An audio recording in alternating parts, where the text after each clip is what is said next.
आता सगळे हातापाया पडत्यान सगळे करत्यान, पण आपला नंतर सर्वसामान्य माणसाचा प्रश्न सोडवायला कोणच येत नाही ना. पंचायत समिती व जिल्हा परिषद निवडणुकीच्या पार्श्वभूमीवर आपण जनतेचा कल व जनतेच्या समस्या जाणून घेण्यासाठी भोर तालुक्यातील किकवी या गावात आलो आहोत. आता आपण किकवी गावातील बैल बाजारात उपस्थित आहोत.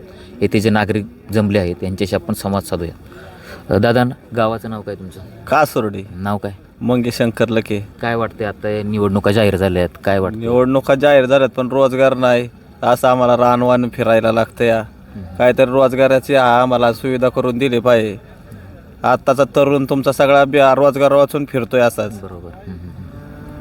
कोण आहे समस्या सोडवलं असं वाटते तुम्हाला? आता भरपूर जण इच्छुक आहेत, इच्छुकांची तर फौजच आहे, आपण बघतोय. इच्छुकांची फौज आहे, पण जो रोजगार दिला पाहिजे, सर्वसामान्यांचा प्रश्न सोडवला पाहिजे, असाच उमेदवार आला पाहिजे.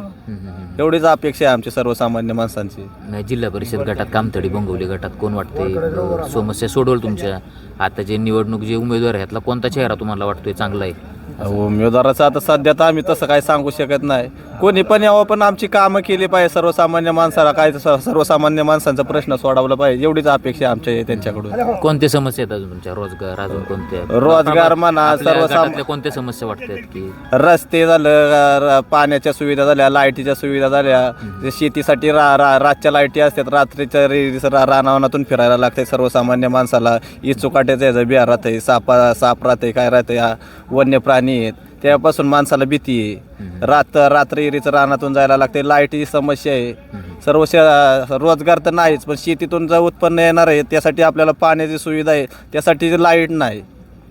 आता एवढे दिवस राजकीय निवडणुका लागल्या नव्हत्या, सगळे जे इच्छुक आहेत ते सगळे गायब होते. आता सगळीकडे दिसत आहेत. आता सगळीकडे येतात, आता सगळे हातापाया पडत्यान सगळे करत्यान, पण आपला नंतर सर्वसामान्य माणसाचा प्रश्न सोडवायला कोणच येत नाही ना. आता 15 दिवस सगळे येतात. कोण वाटते तुम्हाला की याला मतदान दिलं पाहिजे? आता कोणत्या पक्षाचं जास्त वारं वाटते आपल्या गटात की ह्या पक्षाचं? वार तर अजून सध्या काल उमेदवारांची नावं जाहीर कुठं केलेली आहेत? तेव्हा उमेदवारांची नावं जाहीर नाही ना झालेली अजून. कुणाला वाटते राष्ट्रवादीत कुणाला तिकीट मिळावं वाटते तुम्हाला? भारतीय जनता पार्टीत कुणाला वाटते? नाही, एवढं आपल्याला राजकारणामधला अभ्यास कमी. बरोबर.